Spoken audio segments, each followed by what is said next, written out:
seus olhos fechados e as mãos no coração. Vamos falar com Deus agora.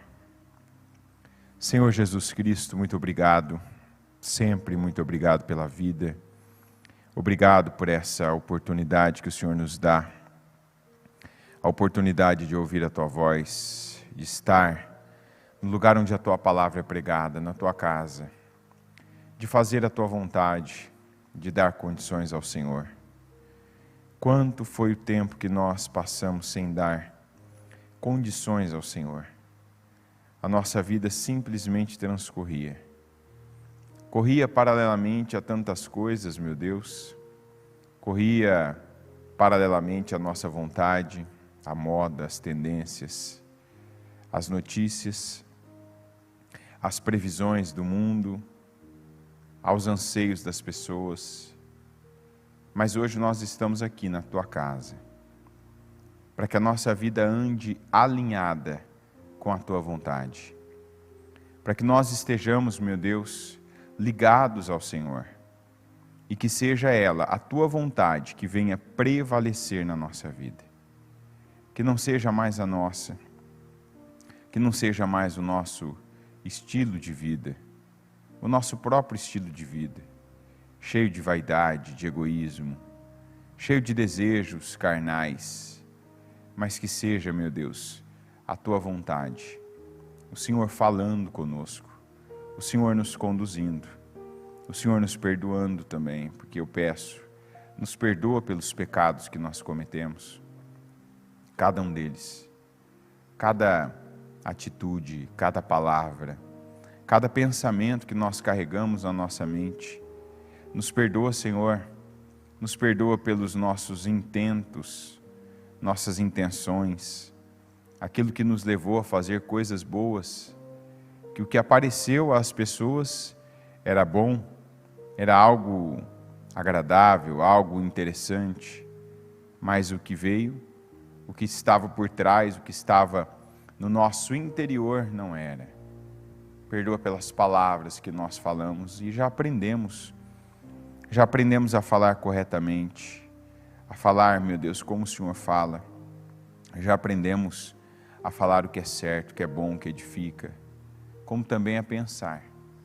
E eu peço que e onde nós pecamos, meu Deus, da forma que nós pecamos, eu te peço perdão. Nos perdoa, passa com Teu sangue sobre cada um de nós, derrama unção sobre a nossa vida, nos dá condições de absorvermos a palavra, de vivermos, meu Deus, a verdade, porque é a verdade que liberta, e nós te pedimos que seja pela verdade que venhamos ser livres, libertos, meu Deus, e transformados. Eu oro e te agradeço e peço que o Senhor esteja conosco aqui nesse culto. O Senhor é a presença mais importante. Não sou eu ou qualquer pessoa que aqui esteja ou que ainda vá chegar, mas a Tua presença é a mais esperada, é a mais desejada. E eu peço que o Senhor esteja conosco, que seja o Senhor quem venha conduzir a palavra, que venha falar conosco, que venha ouvir as nossas orações e que venha nos abençoar. Faça-se presente, Senhor, que a Tua glória seja vista e que nós venhamos contemplá-la aqui na Tua casa nessa manhã. Eu peço que o Senhor venha conduzir esse culto, essa reunião, a começar por mim, que o Senhor abençoe a todos aqueles que estão aqui e que o Senhor os recompense altamente. Porque cedo, logo cedo, meu Deus, vieram buscar e adorar o Senhor. Que o Senhor receba a adoração, que o Senhor responda a oração e que o Senhor abençoe a vida de cada um de nós, em nome de Jesus. Amém. Amém, amém. Estão ligadas as suas vitórias. Você pega o Espírito. Que Espírito você pega? Diga: eu bebo do Espírito, da palavra profética para 2022. Diga: 10 vezes mais, incomparável será o meu ano, em nome de Jesus. Amém? Pode sentar, por gentileza.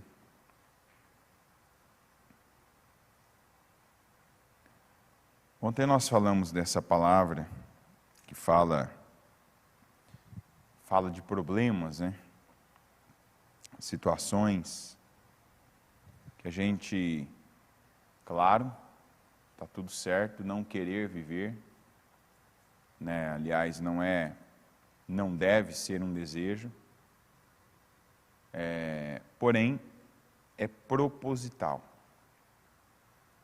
Ninguém gosta, ninguém pede, você não vai ver num pedido de oração um problema. Você não vai ver alguém pedindo um problema, alguém dizendo, eu quero esse problema, eu quero que o Senhor me dê um problema. Ninguém vai pedir, ninguém pede isso. Mas os problemas são necessários. Primeiro, para que nós saibamos que não é uma coisa. Se for para a vida da gente se focar em uma coisa, a primeira lição que os problemas nos trazem é que nós não devemos nos focar em nada dessa terra. E quando eu digo focar, não é aquele foco que você coloca por um tempo para fazer algo, para resolver, né, para realizar. Eu estou falando foco da vida. Eu estou falando do valor da vida. Onde está o valor da sua vida? O valor da minha vida está na minha área financeira. Aí você tem um problema na área financeira, você perde um dinheiro, você deixa de ganhar, você tem uma situação, você vai ficar triste, vai ficar infeliz. Porque, então é como se a minha vida está mal. Não. O meu foco é a minha família. É ver todo mundo bem, ver todo mundo feliz. Aí você não está bem com alguém da sua família. Você não está bem com seu marido, com a sua esposa, com seu pai, com a sua mãe, com seu filho. Então, você vai ficar infeliz. Porque esse é o meu foco. Então, alguma coisa que não está bem, então eu não fico bem. Eu fico infeliz. E assim por diante. Saúde, sua vida profissional. Se você coloca o seu foco em qualquer uma dessas coisas, você não vive bem. Você é aquela pessoa instável, inconstante e imprudente. Por que imprudente?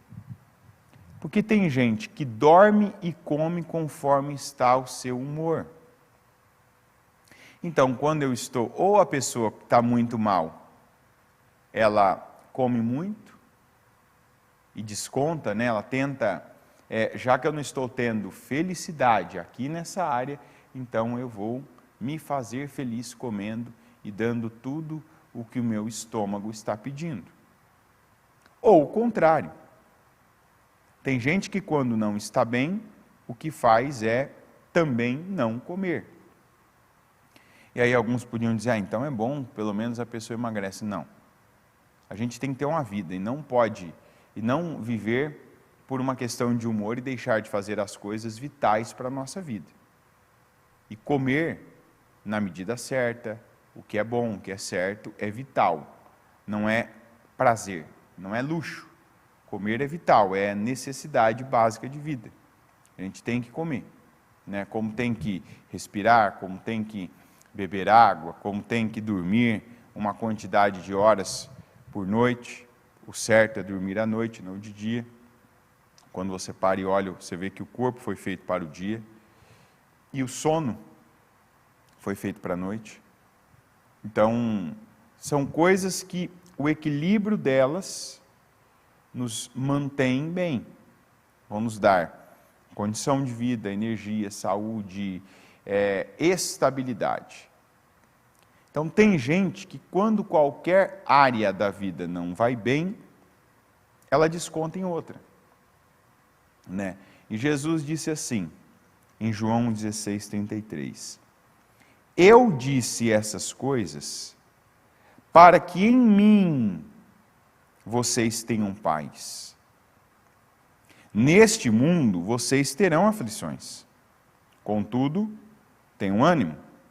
Eu venci o mundo. Quando Jesus fala, eu estou falando para vocês, eu estou falando com vocês, para que em mim vocês tenham paz. Ele estava dizendo, olha para mim.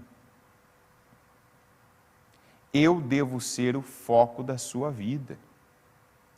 Se a gente vai um capítulo antes, lá em João 15, se vocês estiverem em mim, e as minhas palavras estiverem em vocês, o que vocês pedirem, vocês receberão. Não é isso que ele fala? Então, o centro da vida de uma pessoa deve ser Jesus. Jesus, você tem que pensar mais em Jesus do que pensar em qualquer outra coisa. Pensar mais em Jesus do que você pensa nos problemas. Ah, mas a gente vive problemas. Sim, vive problemas. E Jesus disse, no mundo vocês terão aflições. O que ele quis dizer com isso? Enquanto você estiver de passagem por esse mundo, você vai ter aflições. Lá no céu você não vai ter aflições. Né? No novo céu, na nova terra, você não vai ter aflições, mas aqui você vai ter aflições. Então, o próprio Senhor Jesus disse, basta a cada dia o seu mal. Ele já estava ali deixando claro, vocês vão ter problema. E eu tenho falado isso, né? Em algum lugar, alguém disse, né, foi algum pastor joio, porque tem o joio no meio da igreja, então deve ter o pastor joio também, né? Que alguém ouviu que na igreja você não terá problema. Que na caminhada com Deus você não vai ter problema. Tem gente que vem para a igreja nessa ideia. Esses dias ainda, né, eu falava com alguém, eu falava ontem ainda com um outro pastor, ontem, sábado, na verdade. Tem gente que estraga, inclusive, até o Evangelho. Porque quando orienta, né, eu tive um caso desse esses dias, a pessoa pegou, ligou, olha, tem uma pessoa aqui que está com um problema, que está assim, você pode atender ela?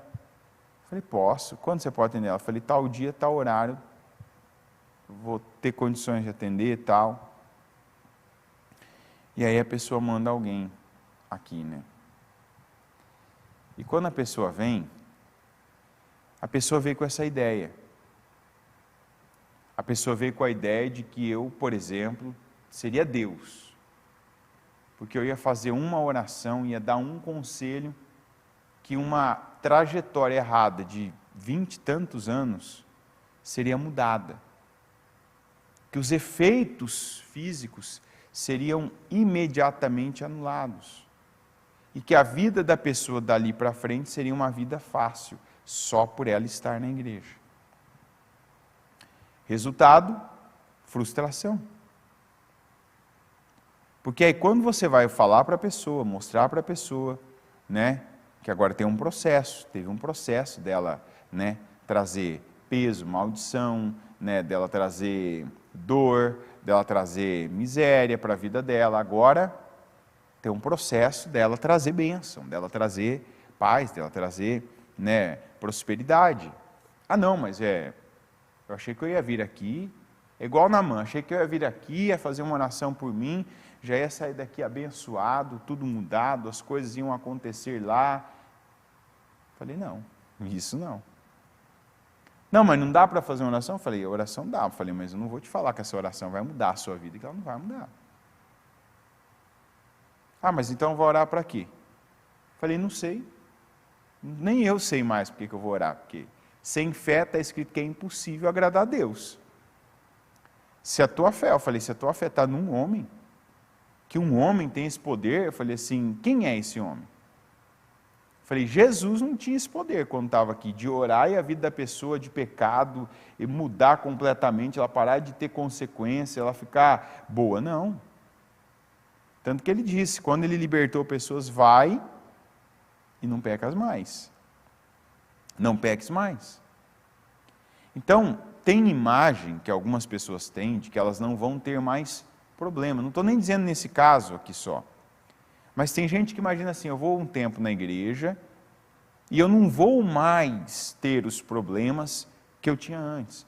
Eu não vou mais passar por algumas coisas que eu tinha antes. Deixa eu dizer uma coisa para você. Quando Jesus diz assim, estou falando essas coisas para vocês, para que em mim vocês tenham paz, quer dizer, antes vocês estavam sem mim. E ele mesmo diz, sem mim nada podeis fazer. Então assim, sem mim, vocês não podem fazer nada. Agora, em mim, eu estou dizendo que vocês vão ter paz. E aí depois ele vem e diz assim, no mundo terão aflições. Como é que ele fala, vocês vão ter paz, mas diz, vocês vão ter aflições no mundo? Ele está dizendo, se apega a mim. Porque o que vai vir do mundo, o que vai vir das pessoas, o que vai vir das situações que vocês vão viver, é aflição. Então, existe uma frustração muito grande por conta da expectativa que algumas pessoas têm da igreja, né? Da igreja evangélica, do cristianismo, de que elas vão ter paz das coisas, de que elas vão ter paz dos enfrentamentos, ou seja, elas não vão ter enfrentamentos. Quando Jesus diz o contrário, ele diz, vocês terão aflições, tenham ânimo porque eu venci o mundo, então quer dizer, vocês também podem vencer, e ele está dizendo, estou dizendo essas coisas para que em mim vocês tenham paz. Então é pensando em mim, é falando comigo, é olhando para mim, é apegado comigo, vocês vão ter paz. Mas você não vê Jesus dizendo que de alguma coisa, de alguém, sem ser ele, que alguém vai ter paz. Não vai ter. E a gente às vezes fica esperando, né, que terminado um problema, acabou um problema na minha vida, agora eu vou ter paz. Vem outro. E se você fica esperando ter paz pela situação externa, essa paz não vai vir. Se você fica esperando não ter enfrentamento, eu não vou ter mais que passar por tal coisa, eu não vou ter mais que enfrentar tal coisa, então vou ter paz. Não. Jesus deixou claro, vocês terão aflições. Mas tenham ânimo. E ânimo é uma decisão que a gente toma. Não é alguma coisa que a gente pega, não, ânimo é uma decisão que a gente toma, é igual quando Deus falou com Josué. Josué, seja forte e tenha bom ânimo. Tenha bom ânimo, muito bom ânimo. Por quê? Porque ele tinha muita coisa para fazer. Ele tinha toda uma terra para percorrer, e o Senhor disse que onde ele pisasse a planta dos pés dele, que aqueles lugares seriam dele. Então, para ele ir, para ele não ficar esperando, mas para ele percorrer, para ele adentrar aquela terra, que era a terra de Jericó, ele precisava ter ânimo. Ou seja, as coisas não vão acontecer. Eu vou até elas, eu vou andando, eu vou fazendo, eu vou realizando. E aí Deus coloca na minha mão. Deus realiza na minha vida. Conforme o meu ânimo, eu decido ter ânimo. E Jesus disse, vocês vão ter aflições, mas tenha ânimo. Quer dizer, não dependa daquele dia calmo. Eu falo que existe uma diferença entre a paz do Velho Testamento e a paz do Novo Testamento. Quando a gente vê as expressões paz no Velho Testamento, você pega o que está... qual é o contexto que está inserido o texto paz, você vai ver duas coisas diferentes. Ou você vai ver, e houve paz na terra, né? Quer dizer, acabou a guerra. Então, no lugar daquele momento de tormento, de brigas, de enfrentamentos diretos, agora não tem mais. Então aquilo significava paz. Ou outro sentido de paz era quando chegava o profeta. Ele chegava numa aldeia, chegava num lugar, chegava ali numa cidade, num povoado, e a primeira coisa que o povo perguntava é: você vem em paz? O que estava querendo dizer? Você está trazendo equilíbrio ou você está trazendo castigo? Você está trazendo punição? Você está trazendo o peso? E às vezes era o peso da mão de Deus. Né? Como quando Samuel foi ungir Davi. Você vem em paz? Sim, vem em paz. Porque se ele não vinha em paz, ele vinha trazer guerra, ele vinha trazer dor. Então, antes a paz estava ligada, né, às questões de calmaria. Quando se falava de paz antigamente, antes de Jesus, era a situação de calmaria. Então, o profeta ele veio em paz ou ele veio em guerra? Não, ele veio em paz. Então ele trouxe calmaria para nós. E houve paz na terra, então houve calmaria. A paz de Jesus não tem a ver com calmaria. Porque ele mesmo, ele contraria isso. Ele disse: eu disse essas coisas para que em mim vocês tenham paz. Neste mundo vocês terão aflições. Então, se alguém tinha uma outra imagem, ele já deixou claro: a paz que vocês vão ter daqui para frente, ela está em mim. Então, olhe para mim, olha para Jesus. Mas o momento que eu estou vivendo, esse é um momento. Jesus é eterno. A presença dele na sua vida é eterna. Se você olha para ele, você passa por isso, pela aflição, pelo problema, pela dificuldade, em paz. E eu estou dizendo que você não passa na calmaria, eu estou dizendo que você passa com equilíbrio, sabendo a quem você serve, tendo nele a sua esperança, ou seja, não estou dependendo dessa pessoa que está aqui diante de mim, não estou dependendo do governante, não estou dependendo do lugar, não estou aqui porque tal situação está mais fácil. Não, eu estou em Jesus. Em Jesus eu tenho paz, em Jesus eu tenho equilíbrio para viver isso, para passar por isso, para enfrentar isso e sair do outro lado. É igual quando os discípulos, Jesus que mandou, vão para o outro lado, peguem o barco e vão para o outro lado. E Jesus ainda ficou ali um tempo. Eles foram. Chegou no meio do mar, o que aconteceu? Tempestade. Eles ficaram desesperados. Quando Jesus veio, Jesus disse assim: tenham ânimo. Quer dizer, você toma uma decisão agora, o ânimo é para continuar. Porque se você não tem ânimo, você não age, você não faz. Você fica esperando os fatores externos mudarem para você seguir, não. Você não precisa de calmaria, você não precisa de um equilíbrio externo, apesar da gente desejar isso. Então vamos separar aqui o desejo da realidade. Fala a verdade, você não queria que a tua casa, que o teu trabalho, que os lugares para onde você vai fosse assim, igual está a igreja agora? Queria ou não queria? Olha que maravilha, se todo lugar fosse assim. O que se ouve é a palavra, né? Todo mundo aqui em silêncio esperando a palavra ser pregada, um ambiente, né, equilibrado por oração. A gente queria. É um sonho de muita gente. Eu queria que fosse assim. Mas não é. Então, se você espera que fique assim, você está tomando uma decisão. O que está acontecendo no ambiente te desanima, tira o seu ânimo. E você escolhe: eu vou ficar desanimado. Jesus disse: tenham ânimo.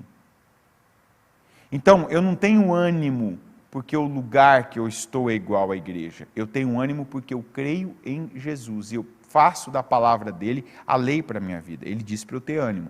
Então, não está bem, não está legal, não está do jeito que eu queria, não está equilibrado, as pessoas não são equilibradas, as pessoas são perturbadas, mas eu tenho ânimo, quer dizer, o que eu tenho que fazer, eu faço, eu não paro. Ah, mas está tudo aqui bagunçado, eu estou em paz. A paz não está aqui, a paz está aqui. Quando eu creio e olho para Jesus. Até porque, como está escrito em 2 Coríntios 4, 17, pois os nossos sofrimentos leves e momentâneos estão produzindo para nós uma glória eterna que pesa mais do que todos eles. O sofrimento, o problema, a situação é momentânea. Ela não é permanente, ela não é para sempre. Ela não é eterna.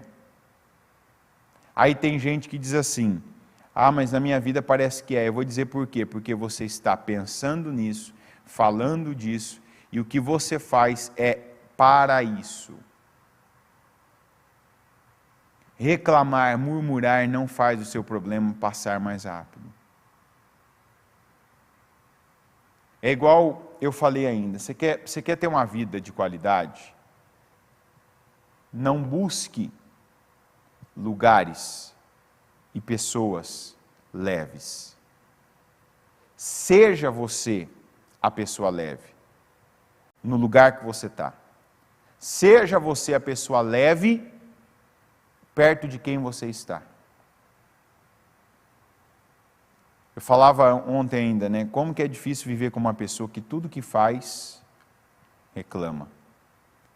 Uma pessoa pesada é uma pessoa que reclama de tudo, é uma pessoa que vê defeito em tudo, é uma pessoa que fala mal de tudo, é uma pessoa que pesa tudo. E a Bíblia diz que quando você pesa a vida dos outros, sua vida será... E quando você dá alívio?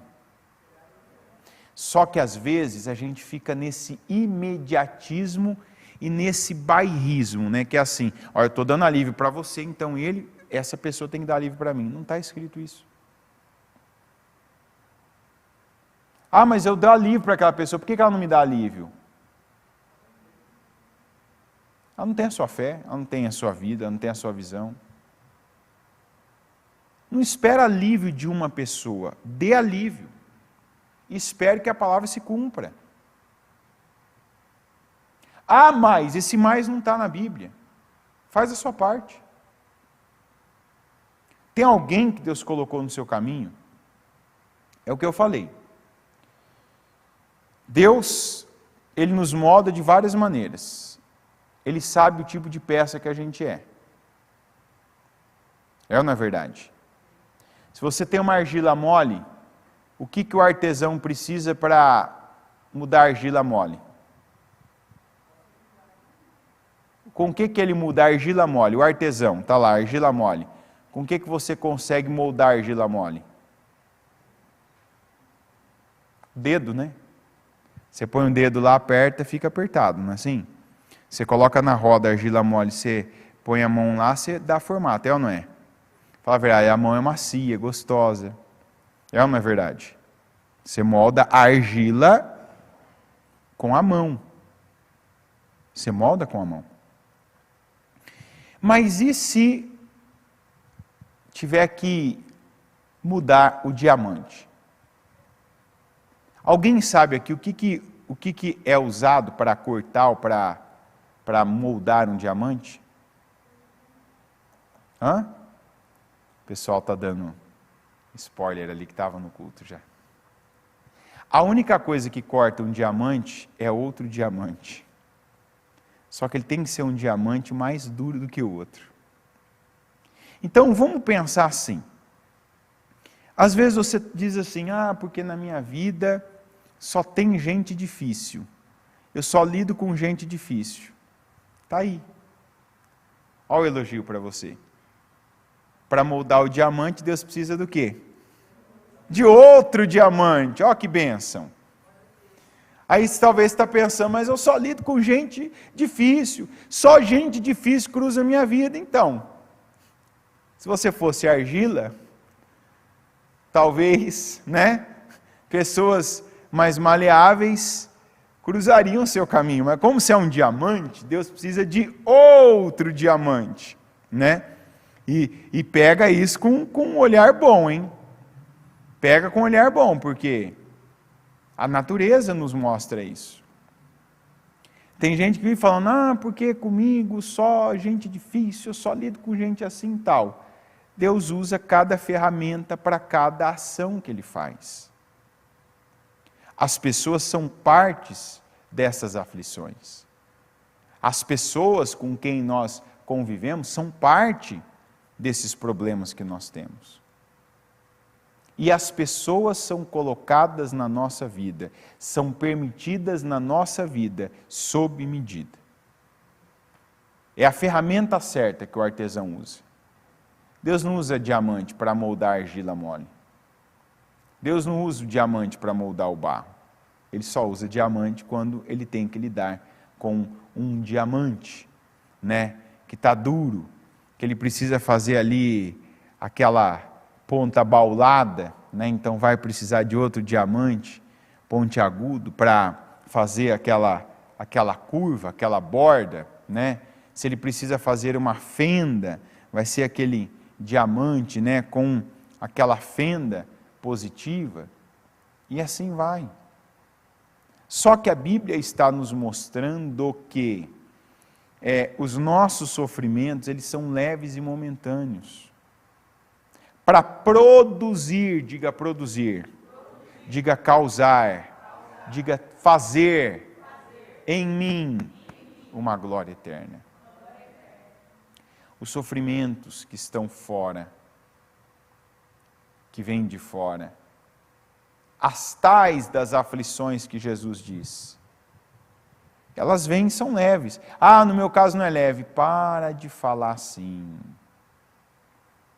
Para de dizer que a sua vida é mais difícil, mais sofrida, é pior, que tem mais do que alguma coisa. Com um problema, a gente lida. Com a dor, o sofrimento, as situações, a gente passa. A gente não fica, é uma decisão de ter ânimo, de ter lamento, martírio, o sofrimento, não, eu estou passando por isso, faz parte, Deus sabe o que Ele está fazendo, Deus sabe como Ele está trabalhando. E eu gostei demais desse exemplo aqui, para mim ele fecha a conta e faz a gente entender o que nunca talvez tinha entendido. Vamos aqui para Romanos 8, 28, eu vou ler na NVI. Aliás, eu vou ler na Almeida que é aquela mais conhecida de todas, que quando eu ler você vai até lembrar desse versículo. E sabemos que todas as coisas contribuem juntamente para o bem daqueles que amam a Deus, daqueles que são chamados por seu decreto. Qual que é o exemplo perfeito que a bispa deu ainda para nos explicar essa passagem? Um bolo. Exemplo perfeito. Vou imaginar um bolo aqui, o bolo que eu costumo não, né? Faz anos que eu não faço. O bolo que eu gostava de fazer. Um bolo de fubá, eu gosto. Ingredientes: ovos,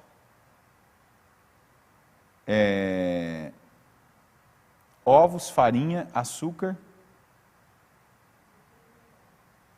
manteiga, fermento e leite, isso aí, tá certo. Vamos lá, quando você vai fazer um bolo, isso aqui é perfeito esse exemplo. Toda vez agora que você tiver num problema, eu quero que você lembre desse bolo.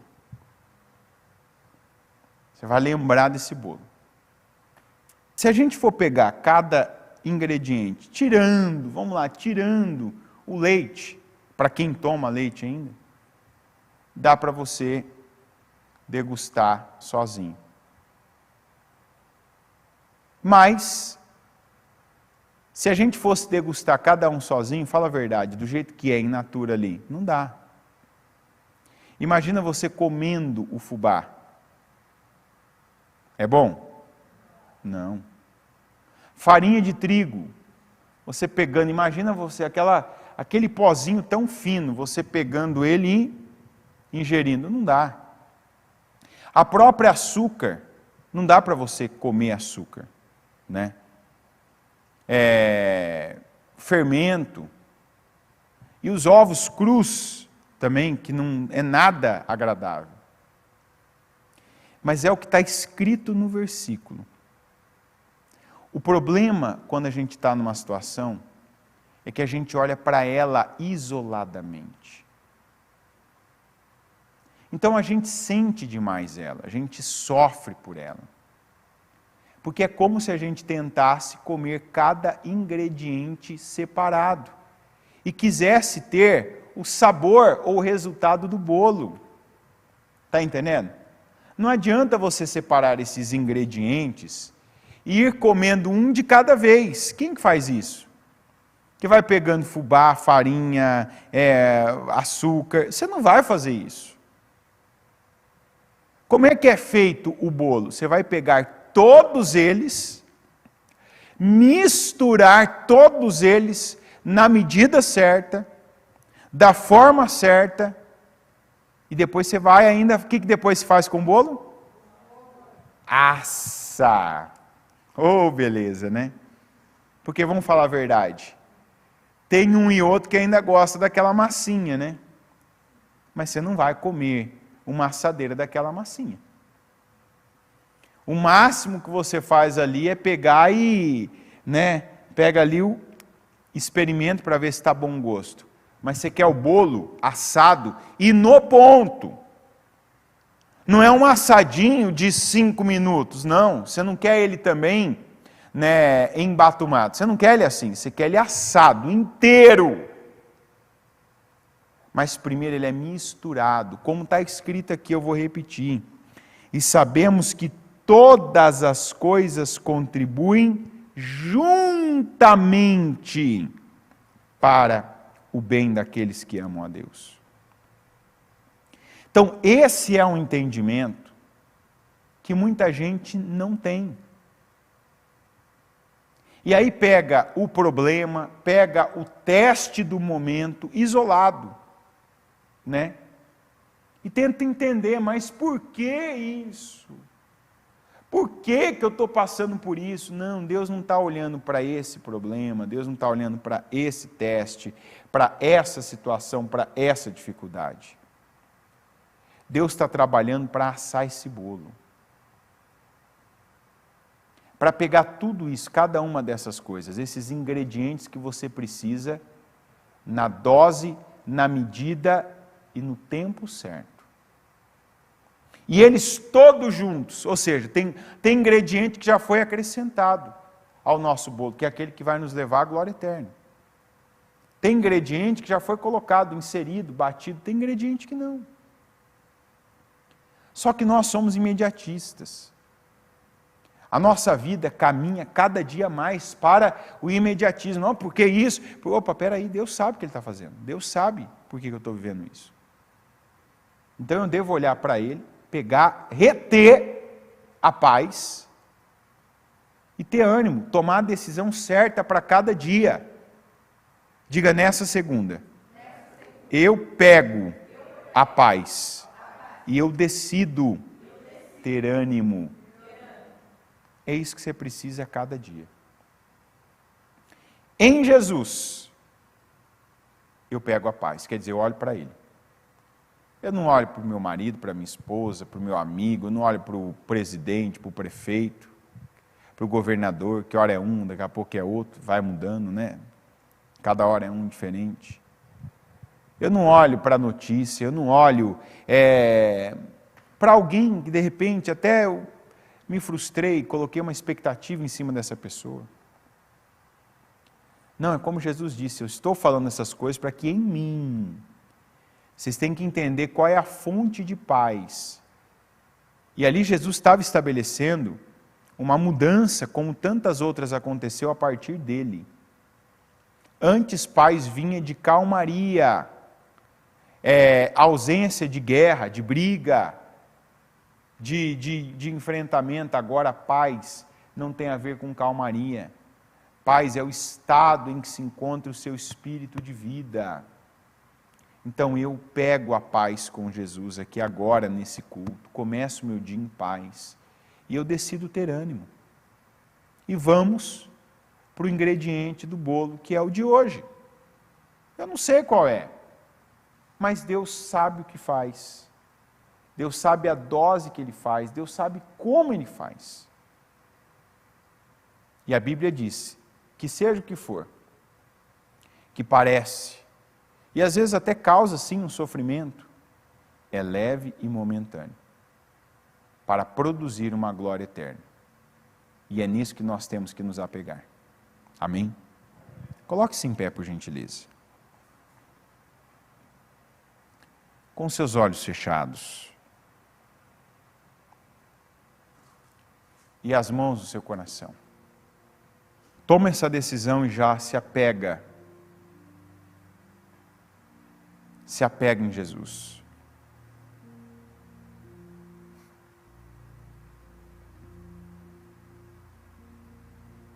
Decida já, eu vou ter ânimo, não vou mais ficar esperando as coisas serem ou ficarem fáceis.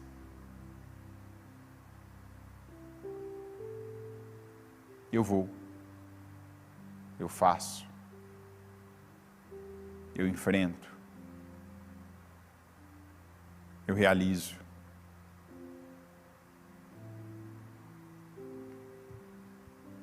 Eu sigo.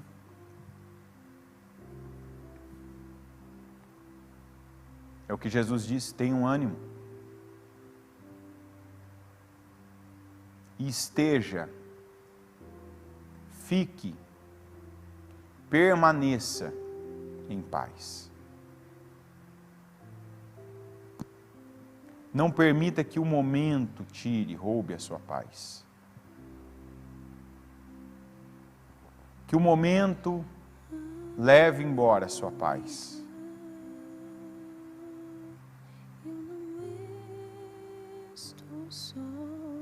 Porque se leva embora a sua paz, quer dizer que te distrai de Jesus.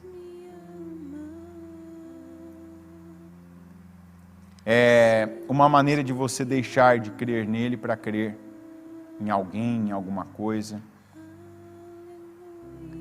Para crer em alguma situação. Não, você começou esse dia já ouvindo. Eu vos disse essas coisas para que em mim vocês tenham paz. Então receba a paz de Deus. A paz que vem por meio de Jesus.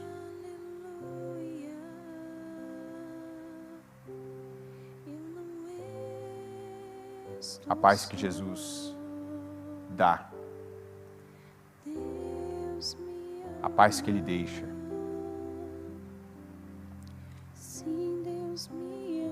A paz que Ele diz, eu dei isso aqui para você. Fala com Ele agora e diga que você recebe essa paz. Senhor, eu recebo essa paz. Eu creio na Tua palavra. E eu decido que nada, nenhuma situação, problema, dificuldade, coisas momentâneas não vão me parar. Eu tenho ânimo para seguir. Eu tenho ânimo para continuar. Eu tenho ânimo para sair daqui a pouco, e fazer o que eu tenho que fazer. Mesmo com as dificuldades, mesmo com as oposições, mesmo com as diferenças, mesmo com as divergências. Eu tenho paz para fazer. E eu tenho ânimo para ir, para continuar, para falar o que eu tenho que falar, para fazer o que eu tenho que fazer, para realizar, para resolver, para mudar. Em nome de Jesus.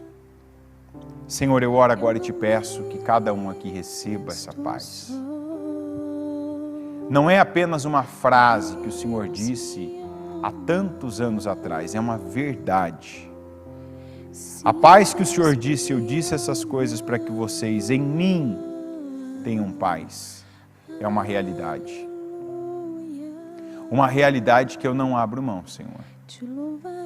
Eu recebo a tua paz contra toda opressão, perturbação, contra, meu Deus, toda opressão que vem por situações, que vem, meu Deus, para nos perturbar, que vem, meu Pai, para nos desequilibrar. Eu creio, Senhor. Eu recebo e eu retenho a paz do Senhor. Eu creio na tua palavra. E eu sei, meu Pai, que todas as coisas que o Senhor faz têm um propósito. Essa palavra tem um propósito. Bem como, meu Deus, cada dificuldade, cada enfrentamento, cada situação que nós passamos, enfrentamos, cada pessoa com quem nós lidamos tem um propósito. E eu oro, Senhor, para que o Senhor abra os olhos do entendimento de cada um, para que por meio da tua palavra, cada um entenda, meu Deus, que há um propósito. Eu sei que nós às vezes não entendemos qual é o propósito, mas o que nós temos que saber é que há um propósito no que nós estamos vivendo. Há um propósito nas coisas que estão acontecendo.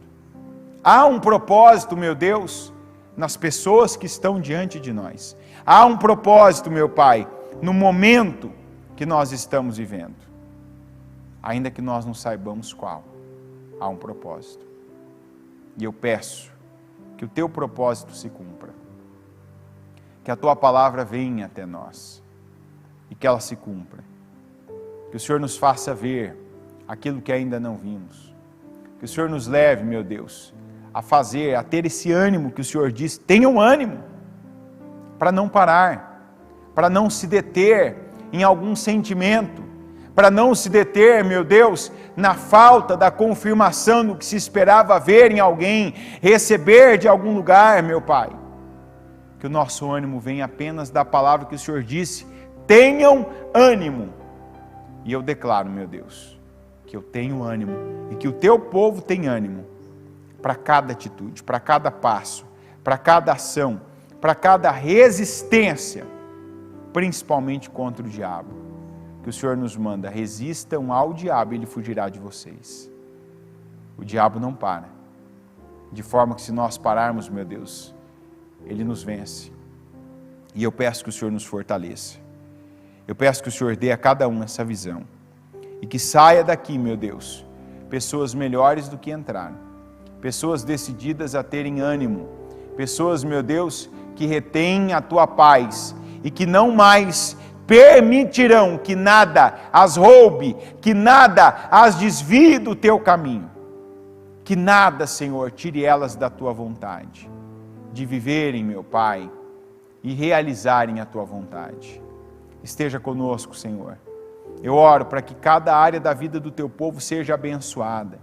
Hoje é o dia de nós clamarmos pelo melhor dessa terra. É o dia, meu Pai, de nós vermos o Senhor levantando e sustentando, que é o que o Senhor faz com Eliaquim.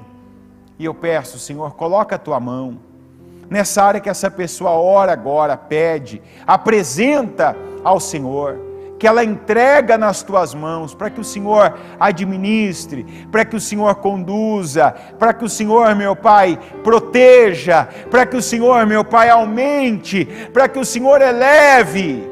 Eu peço, coloca a tua mão.